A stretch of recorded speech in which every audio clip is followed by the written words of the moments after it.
menciono una disculpa porque se fue el internet aquí, entonces pues ya no pudimos transmitir propiamente con lo que es nuestro compromiso diario de lunes a viernes de transmitir este curso de catecismo de la doctrina cristiana, curso superior. Entonces, pues bueno, se fue el internet, pero bueno, ya regresó, así que bueno, vamos a actualizarnos y a ver el día de hoy este tema, aunque precisamente una hora después de que estamos acostumbrados a empezar. Bueno, pues les agradezco mucho, ojalá que se vayan integrando, repito, en esta ocasión pues lo estamos transmitiendo a esta hora, que son ya las 6 de la tarde, porque falló el internet aquí en la casa y pues no podíamos transmitirlo. Sin embargo, puse el mensaje, ¿verdad?, de que no iba a haber, pero bueno, ahora ya cambiamos. Ahí está la frase esa del hombre propone y Dios dispone, ¿verdad?, que es muy conocida. Bueno, vamos a analizar hoy la sesión número o la clase número 22, que corresponde al día de hoy, que es 12 de marzo del 2021. Y como siempre estamos analizando este libro del Padre José de Arp, que es Catecismo de la Doctrina Cristiana, curso superior. Bueno, vamos a empezar como siempre con nuestra oración, pidiéndole al Espíritu Santo que nos ayude, que nos dé discernimiento en las cosas que estamos nosotros aprendiendo. Y vamos a decir, si eres tan amable, junto conmigo, vamos a repetir la oración al Espíritu Santo. Ven, Espíritu Santo, llena los corazones de tus fieles y enciende en ellos el fuego de tu amor. Envía, Señor, tu Espíritu y todo será creado y se renovará la faz de la tierra. Ven, Espíritu Santo, ven, Espíritu de Dios. Bueno, pues entonces vamos ya a comenzar con lo que corresponde al día de hoy, ¿verdad? Pues no hay muchos agregados, ¿verdad? Sin embargo, pues vamos a compartir con otros hermanos en la fe, con otros grupos, para que también, si gustan, pues puedan ver esta pequeña charla, ¿verdad?, de catequesis, que ya sabemos que solamente es media hora, pero trataremos, como siempre, de que sea lo más productiva posible y que nos sirva, ¿verdad?, a todos para poder tener un mayor conocimiento de Dios y de su amor que tiene hacia nosotros. Bueno, vamos a continuar y resulta que entre las cosas que hemos manejado, pues hemos estado viendo, pues ya vimos al principio lo que es nuestro fin último, etcétera. Y ahorita nos estamos enfocando precisamente en lo que es el pecado inicial, es decir, lo que es el pecado que cometieron nuestros primeros padres, lo que hemos manejado como el pecado o sabemos que es el pecado original. Bueno, ¿qué nos dice aquí en la siguiente pregunta en este libro? El Padre nos dice, ¿cómo se llama este pecado con que nacemos? Y ya nos dice que el pecado con que nacemos se llama pecado original para significar que no lo cometimos nosotros. Es decir, este pecado pues no es cometido por nosotros, fue a causa de nuestros primeros padres, el que ya hemos mencionado, de Adán y Eva, como nos lo dice el Génesis, y pues se debió, como a todos los demás pecados, por una cuestión de desobediencia. Entonces, los pecados que tenemos ahorita, pues los que cometemos ahora, pues son los que conocemos como los pecados actuales, pero este es el pecado original. Y luego dice, la esencia del pecado original consiste en que por culpa de nuestro primer padre, nacemos sin la gracia santificante necesaria para la disposición de Dios para poder ser agradable a sus ojos.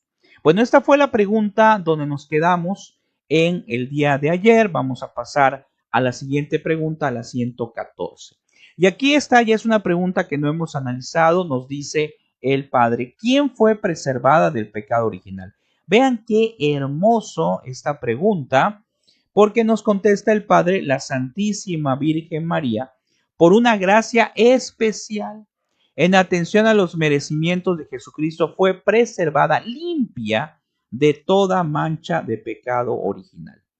Y aquí nos explica que la doctrina contenida en la tradición eclesiástica de todas las edades fue declarada dogma, o sea, esto es algo que ya se comentaba desde los principios, ¿verdad? Desde el principio precisamente del magisterio. Pero, sin embargo, el Papa Pío IX, en el año de 1854, lo declara ya precisamente como un dogma.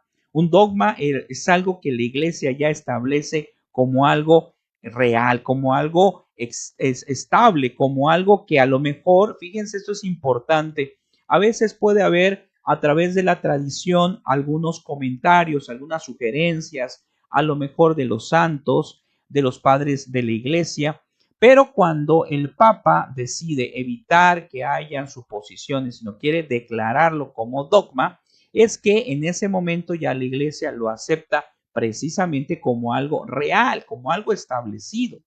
Y aquí esta situación tan hermosa, te la vuelvo a presentar, donde nos dice que la Santísima Virgen María, por una gracia especial, sí, fue preservada, o sea, limpia de toda mancha, pues es algo que humanamente es lógico. Para nosotros los creyentes es algo completamente lógico. Aquí dice la fiesta de la Inmaculada Concepción de María, pues esa fiesta la celebramos el 8 de diciembre. ¿Por qué te digo que es algo completamente lógico? Pues es algo lógico porque tenía que ser que María Santísima fuera preservada de cualquier pecado de todos, incluso de este que estamos hablando, del original. ¿Por qué? Pues simple y sencillamente porque ella es la Madre de Dios, la Madre de Jesucristo. Y entonces tenía o tiene que estar completamente limpia porque iba a recibir en su ser a Dios. Es algo que no necesitamos sacar toda una teología aquí, sino es algo que de acuerdo a nuestra fe y por el sentido común de nuestra fe, lo tendríamos que haber analizado. Sin embargo, se convierte como dogma para que quede ya más establecido, para que quede ya más claro lo que la iglesia nos confirma, lo que estoy mencionando. Por eso María Santísima tiene un lugar muy, muy especial en el plan de salvación que vamos a ver en un momento, que vamos a empezar a ver hoy. ¿Por qué? Porque María Santísima, pues es la madre del verdadero Dios por quien se vive, como lo dice cuando se hace presente como la Virgen de Guadalupe. Pero esto es algo tan hermoso y tan grande y a la vez me entristece cuando algunos hermanos, conozco algunos hermanos que eran católicos y se vuelven de una denominación. Y lo primero que hacen, pues en algunos casos, es votar las imágenes cuando sabemos que Dios no está en contra de la imagen. Dios está en contra de que a una imagen le demos un lugar distinto o le demos un lugar como que fuera algo, ¿verdad? Por ejemplo, cuando vemos la imagen que será la foto de mi mamá, la foto de mi abuelita, pues no estoy adorando a mi mamá, la estoy recordando. Lo mismo ocurre con las imágenes de los santos, con las imágenes de Jesús, con la imagen de María, son para que nosotros a través de la vista, pues nos acordemos de quien representa, ¿verdad? Y entonces les decía que es triste porque pues conozco gente que pues estaba en la iglesia, por alguna situación se sale, los convencen y una de las cosas que hacen primero es botar las imágenes. Y otra de las cosas que hacen es olvidarse de María Santísima, no darle el lugar que ella tiene como Madre de Jesucristo. Y es algo tan sencillo que si yo amo a Dios, a Jesucristo, lo amo de manera profunda y sé que es mi Salvador, pues tengo que amar también a la Santísima Virgen María porque es la Madre de Jesucristo, es algo lógico, ¿verdad? Porque tengo que amar a quien Él ama. Qué formidable es una reflexión así. Y partiendo de ese amor, pues yo tengo que darle su lugar, que acuérdense que nosotros no adoramos a la Santísima Virgen, no la adoramos, nosotros la veneramos, le damos un lugar especial, porque, como nos dice la misma palabra, se adora solamente a Dios. Entonces, a veces puede haber algún hermano de una denominación que esté confundido, que piense que nosotros adoramos a María Santísima y no es así. Nosotros le damos un lugar muy especial porque, como te he dicho, solamente se puede adorar a Dios. Pero María Santísima le tenemos que dar un lugar especial por lo que hemos comentado y también por tantos otros hechos. Por ejemplo, cuando rezamos el Santo Rosario, que en un misterio precisamente están las bodas de Caná. Como María Santísima ahí, pues, y el pasaje bíblico nos demuestra la intercesión de María, cómo María intercede por esa familia, pues así también María intercede, la Santísima Virgen María, perdón, intercede por nosotros. Entonces, vean qué interesante, qué bonito está esto, que estamos meditando ahorita. Y algo que también nos parece muy interesante va a ser la pregunta que hay después, la 115, que dice, ¿cuáles son los malos efectos que se transmitieron a todos los hombres juntamente con el pecado original? Claro, porque viene el pecado original y pues claro, le afectó a nuestros primeros padres, Adán y Eva, pero no solamente fue a ellos, sino que esto fue como con la descendencia también. Y dice, los malos efectos que con el pecado original le transmitieron a todos los hombres son la privación de la gracia de Dios y por consiguiente la pérdida del derecho a la gloria. Es decir, en ese momento se había perdido ya la salvación, pero iba a venir, porque estaba así en el plan de Dios, después, pues el Redentor, o sea, Jesucristo. Y dice, la ignorancia y la inclinación al mal. Esa inclinación que antes no había, como hemos platicado, ¿verdad? Y sabemos en el Génesis, pues vivían en un paraíso, todo era formidable. No existía el mal, pero llegó el demonio, los tentó y pues esas son las consecuencias. Dice, toda suerte de penalidades, dolores y aflicciones y por fin la muerte. No estaba establecido inicialmente que el hombre iba a morir. Pero bueno, viene ahora esta situación del pecado y entonces ya viene la muerte en el hombre. Y esta muerte que ahora vivimos todos no debe ser para asustarnos, debe ser para entender que es un paso de esta vida a la otra, que es un paso que nos va a permitir encontrarnos con Dios. Claro, es un momento triste, sobre todo para los que se quedan, pero si lo vemos en el aspecto de Dios, en el aspecto de nuestra fe, pues lo que necesitamos precisamente es estar preparados para ese momento. Lo dice, quien no renaciera de agua y del Espíritu no puede entrar en el reino de Dios, está en San Juan. Dicho de ver otra ley en mis miembros, lo cual resiste a la ley de mi espíritu. Los sentidos y pensamientos del corazón humano están inclinados al mal desde su, no alcanzo a ver, perdón, es que a veces creo que pongo un poquito bajo acá, pero tenemos aquí lo que es el libro para cotejar cualquier situación. Y nos dice, en esta parte, dice, toda muerte de penalidades, dolores y aflicciones, por fin la muerte, en el 115. Y aquí dice, una molestia grande es innata a todos los hombres y un yugo pesado abruma a los hijos de Adán.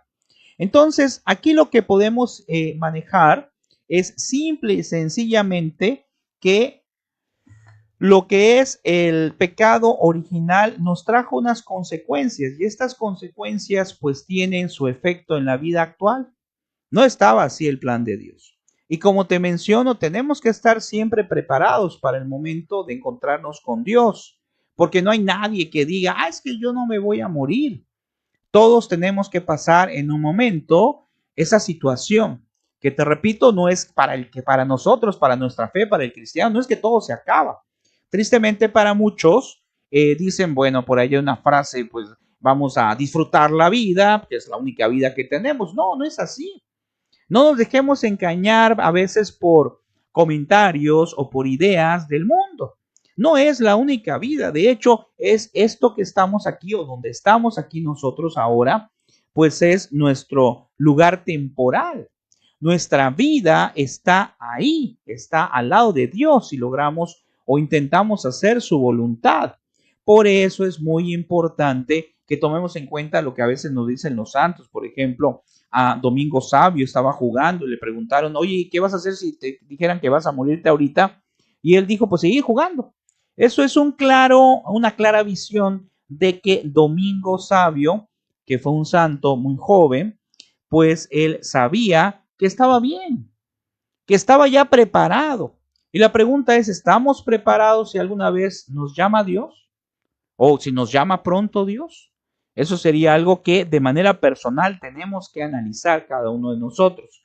Y aquí el padre hace un comentario sobre esa pregunta y dice, una molestia grande es innata a todos los hombres y un yugo pesado abruma a los hijos de Adán desde el día que nacen hasta el día del entierro. ¿Cuál es ese yugo pesado? Pues las tentaciones, los pecados, la vida misma. Porque sin duda alguna que a veces pues nos desesperamos por las cosas que nos pasan, ¿verdad? Yo creo que compartes mi misma opinión, que a veces pasan cosas que nos desesperan, ya sea cosas en el aspecto económico, en el aspecto humano, en el aspecto laboral, familiar, etcétera. Y esas son las cosas que nos pueden abrumar, que nos pueden hacernos sentir mal, desesperar. Pero precisamente lo que estamos viendo ahorita, cómo Dios sale siempre a nuestro encuentro, y por eso tenemos que seguir con la esperanza. Tenemos que seguir y tratar de estar con alegría, con una paz interna que solamente la puede dar Dios. Hay una paz temporal que podemos conseguir tal vez cuando yo compro algo y estoy contento, pero en verdad la paz que puede llenar tu corazón es la paz en Cristo. Es buscar la confianza en Él, es hacer la oración hacia Él, es tratar de recibirlo en la Eucaristía. Esas son las cosas que nos pueden llevar a una paz verdadera. En el número 116 nos dice, ¿pesan estos efectos del pecado original solamente sobre los hombres? Y el Padre dice, los efectos del pecado original pesan también sobre toda la tierra, como que Dios lo habría creado todo para el hombre. O sea, claro, lo que son los efectos del pecado original, pues pesan para los hombres, desde luego, porque nosotros somos los que tenemos alma y espíritu. Pero todo tiene una consecuencia. Todo lo que ocurre en el mundo, todo lo que pasa en nosotros, pues también tiene una consecuencia. Y por eso aquí hay una frase del Génesis que dice, maldita sea la tierra por tu causa, dijo Dios a Adán, con grandes fatigas sacadas de ella el alimento de todo el discurso de tu vida. O sea, ya no es como estaba planeado, volvemos a decir, estaba planeado un paraíso, ya no, ya todo eso se cambia, está en el Génesis.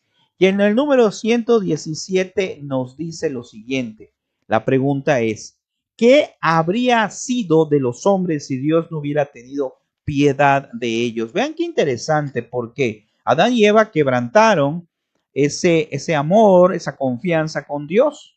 Pero Dios pudo haber dicho, hasta aquí quedó todo, ya lo que hice, pues ya vi que no funcionó, entonces ya no voy a seguir adelante. No, y disculpen que no se alcanza a ver aquí, pero aquí sí lo tengo, dice, si Dios no hubiera tenido piedad de los hombres, nadie hubiera podido ya salvarse.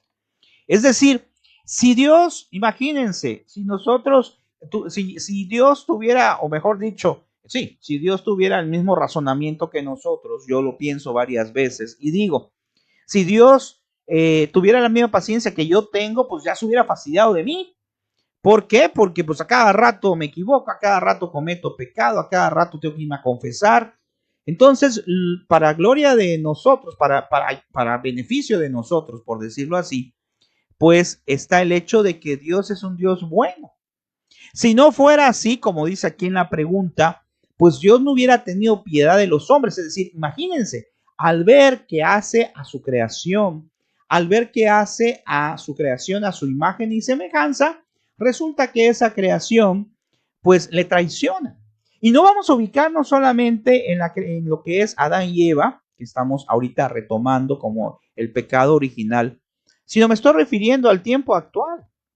Cuando nosotros pecamos, cuando nosotros tenemos tantas cosas, cada uno sabe, yo no puedo decir lo que tú eres o lo que tú tienes o lo que yo hago mal. O sea, incluso ya hemos dicho que yo puedo engañar a Dios creyendo engañarlo, pero no es así.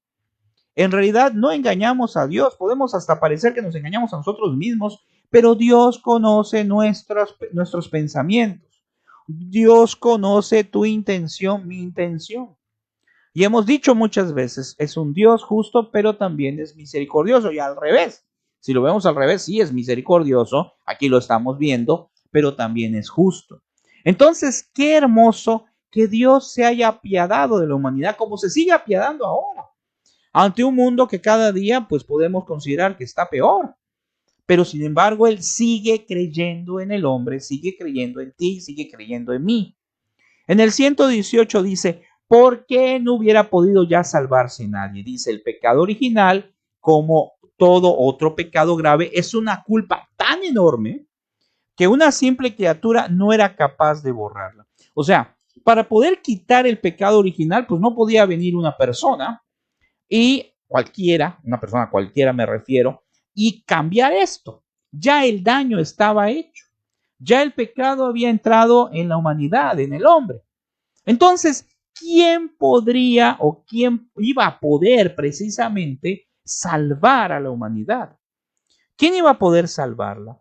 Y aquí viene precisamente la otra parte, que disculpe que salió otra vez, que es un poquito bajito, viene la otra parte que es muy interesante de poder analizar. Esta otra parte nos dice, a ver, voy a tratar de bajar, bueno, ya no pude, tratar de bajar ¿cómo se llama? La pantalla que está aquí porque creo que está muy alta. No me permite. A ver, vamos a ver si puedo. Ahí está. Vamos a bajarlo tantito, una disculpa, porque yo quiero que ustedes lo vean bien. Ahí está. Hoy sí ya quedamos. Bueno, y entonces dice la 119, ¿qué hizo Dios para sacar al hombre de tan triste estado? Y menciona inmediatamente después del pecado, prometió Dios a los hombres un redentor que, quitando de ellos el pecado, los restituiría, bueno, bueno, ahí pues, nos equivocamos acá, ¿verdad? O sea, nos va a restablecer a la gracia y al derecho de la gloria. Qué interesante está esto, ¿no? Porque volvemos a mencionar, ahí pues a veces nos equivocamos ahí, más que fíjense que yo estoy bastante corto de lentes, bueno, tengo los lentes bien, pero ya estoy viejito y no alcancé a ver qué decía, pero lo volvemos a poner acá. ¿Qué es lo que pasa? Lo que ocurre es que él va a quitar eso que se había creado, ese pecado original que, repito, no podía haber sido quitado por nadie, por ningún ser humano. Tenía que ser un ser humano, pero en este caso, el Redentor prometido, porque recordemos que es hombre, Jesucristo, y es Dios. Y entonces, ante este comentario, nos dice aquí el Padre algo muy interesante. Bueno, con la cita dice, dijo entonces el Señor a Dios a la serpiente, yo pondré enemistad entre ti y la mujer, entre tu raza, en algunos dice entre tu linaje, y la descendencia suya. Ella quebrantará tu cabeza y tú andarás acechando a su calcañal, o tú estarás, en algunos dice, sobre tu pie.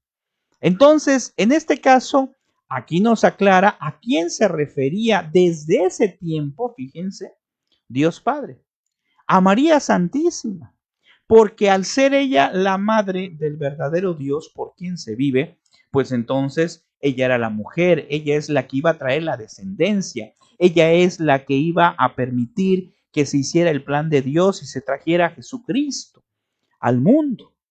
Entonces, es algo formidable, es algo completamente hermoso, interesante, porque debemos de ubicarnos en el sentido tan hermoso que hoy nos dice aquí en el catecismo. Y hablando de manera general, por ejemplo, cuando hablamos de exorcistas, este exorcista, el padre Amort, que ya falleció, pero él decía que cuando hacía un exorcismo y se ponía el demonio muy fuerte, pues simplemente agarraba e invocaba a María Santísima.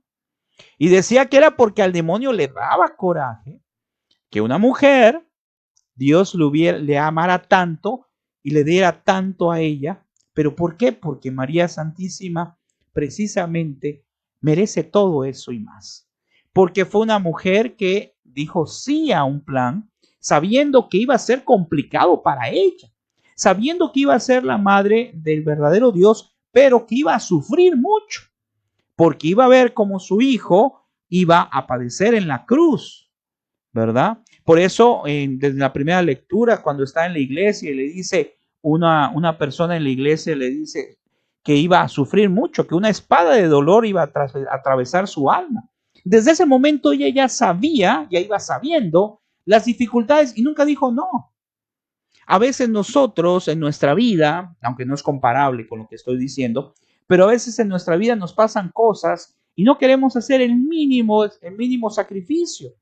A veces de repente uno se corta, pues no sé, aquí se lastima y está uno pensando y quisiera ya no tener esa lastimada, quisiera ya no tener una enfermedad, cuando hay gente que tiene enfermedades terminales y se nos olvida. Yo la otra vez les platiqué a ustedes que me ha pasado algo para mí muy hermoso, Porque a veces, ya me ha pasado 3 o 4 veces, que me siento así como triste, desanimado, y entonces salgo, ahorita ya no salgo tanto por la pandemia, pero salgo a la calle y estoy así como desanimado y veo a alguien que tiene algún problema, que no tiene una pierna, que no ve, que tiene alguna dificultad. Y entonces llega inmediatamente a mi mente el razonamiento de decir, yo me estoy quejando que hay gente que está peor que yo. Y es cuando nosotros debemos de analizar cosas importantes, que para Dios el dolor es redentor. ¿Qué significa esto? No quiere decir que yo quiera que tener dolor, no, sino que yo debo de tratar de solucionar si tengo algún problema de salud, etcétera, mental, físico, lo que sea, tratar de buscar una solución en el plan humano y en el plan de Dios buscar la oración. Pero lo que yo no pueda hacer, tengo que ofrecerlo a Dios. Por eso dice que es redentor el sufrimiento, porque si yo tengo sufrimiento y en lugar de estar molesto y renegando de ese sufrimiento, yo agarro y digo, no, te lo ofrezco, Señor, por los que están peor. Te lo ofrezco, Señor. Sí es difícil y yo lo estoy diciendo y se me hace muy complicado.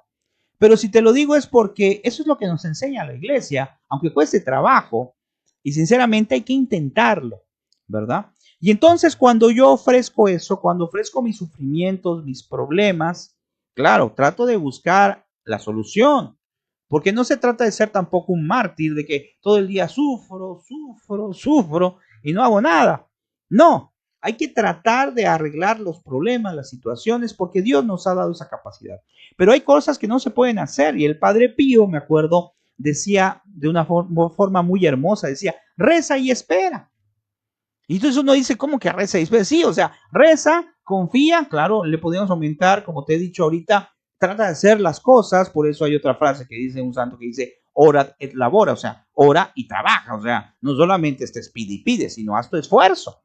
Por ejemplo, si yo tengo un examen y entonces agarro y digo, pues voy a rezar para pasar y no voy a estudiar, pues entonces estoy mal. Pero también si digo, yo por mis propias fuerzas voy a pasar, pues quién sabe, a lo mejor no. A lo mejor algo ocurre en el examen y no paso. Entonces hay que buscar los dos medios. Hay que hacer lo que nos corresponde, pero también hay que buscar la ayuda de Dios. Y eso es algo fundamental, no solo en este ejemplo que te estoy dando, sino en toda nuestra vida. Vamos a terminar con estas dos preguntas. Dice en la 120, la misma promesa renovó Dios más tarde en varias ocasiones por los patriarcas y profetas. Ahora la pregunta es, ¿cuánto tardó todavía en venir el Redentor prometido? Dice, el Redentor prometido tardó en venir algunos miles de años. Entonces, me reí porque digo, tardó mucho aparentemente. Yo podría decir, tardó mucho en venir el Redentor. No, lo que pasa es que para Dios no es lo mismo que para nosotros. Para Dios el tiempo es muy distinto. Lo que para mí es muchísimo tiempo, para Él es un poquito de tiempo. Y Dios sabe por qué permitió eso. ¿Por qué tardó? Porque tenía que haber todo un proceso de salvación. Si tú has visto ese tema, yo en su momento lo he dado el catecismo, claro, resumido, la historia de la salvación, como desde el momento, como dijimos ahorita, desde el Génesis hasta la llegada de nuestro Señor Jesucristo, cómo pasó el pueblo judío, tantas cosas que ocurrieron.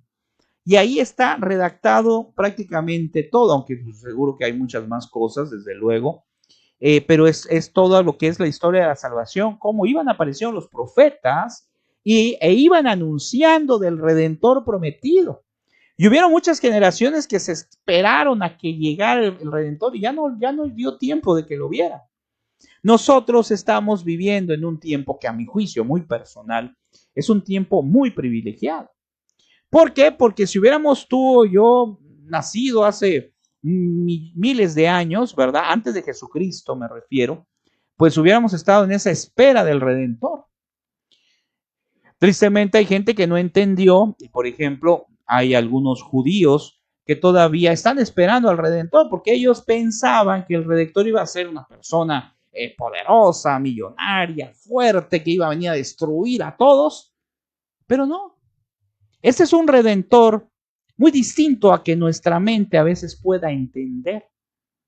Por eso la cruz es redentora y para muchos no lo entienden, porque Jesucristo vino a salvarnos de la pérdida espiritual.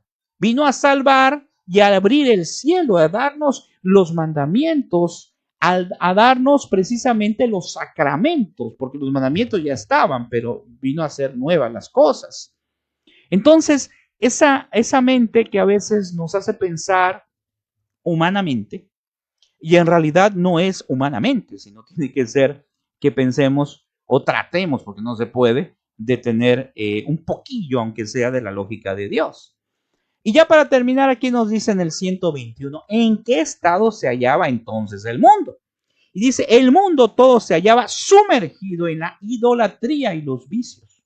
Solo los judíos conocían y adoraban al Dios verdadero. Entonces, formidable esto, porque el pueblo judío fue el pueblo elegido. Sin embargo, no era exclusivo para ellos. Después nos damos cuenta que vino por todos. Vino por ti, por mí, vino por todos y por todo el mundo. Por eso entonces aquí nos dice, el mundo se hallaba sumergido en la idolatría y los vicios. ¿Y cómo está el mundo ahora? Pues no está tan alejado de ese tiempo. Y como una vez me contó mi tía, en paz descanse, un cuentecillo por allá, que llegó una señora muy espantada con un papa y le decía, oiga, pues el mundo está muy mal, ¿qué podemos hacer? Y me dice mi tía, pues que el papa le dijo, no sé qué papa, es como un cuentecillo, o a lo mejor sí fue cierto, quién sabe. Me dice que dijo el papa a la señora, muy sencillo, cambie usted, cambie yo, y hay dos menos que están mal. Así también entonces no perdamos la esperanza para siempre tratar de mejorar, para tratar de intentar hacer un mundo mejor, en base a Jesús, en base a Dios, en base a nuestra fe. ¿Y cómo puedo lograr eso? Pues empezando por la familia, empezando, mejor dicho, perdón, por nosotros mismos, después por la familia, después por mi entorno, y ya después entonces podremos ver algo más. Pero si nadie cambia o no intentamos hacer algo, pues definitivamente no vamos a lograr nunca nada. Que el Señor te bendiga, te agradezco mucho. Te pido tu oración. Mañana vamos a comenzar un curso que es para catequistas. Ya se inscribieron, ya está cerrado el curso. Si no te pudiste inscribir, pues después van a haber otros cursos. Este fin de semana, completamente gratis, como siempre, vamos a dar un curso llamado La Esencia del Catequista, que es enfocado a los catequistas, donde con la gracia de Dios queremos, pues a través de unas diapositivas, mostrar y animar para que los catequistas podamos cada día más amar a Dios y ver qué necesitamos para poder mejorar en nuestra vida espiritual y en nuestro aprendizaje pedagógico para enseñar la palabra de Dios. Que el Señor te bendiga, te pido tus oraciones para este proyecto y tenemos otro proyecto por ahí más para el otro mes que ya te haremos llegar. Que el Señor te bendiga, gracias, muy amable por acompañarnos y disculpen, hoy fue a las 6 de la tarde porque, repito, no tuvimos internet, pero pues todos los días es a las 5 de la tarde. Que pasen una excelente tarde, noche ya, Dios les bendiga. Gracias. Nos vemos el lunes, Dios mediante, en este curso para seguir analizando este libro del Padre José de Arc, que ya dijimos que es muy interesante. Bendiciones. Gracias, muy amables. Hasta luego.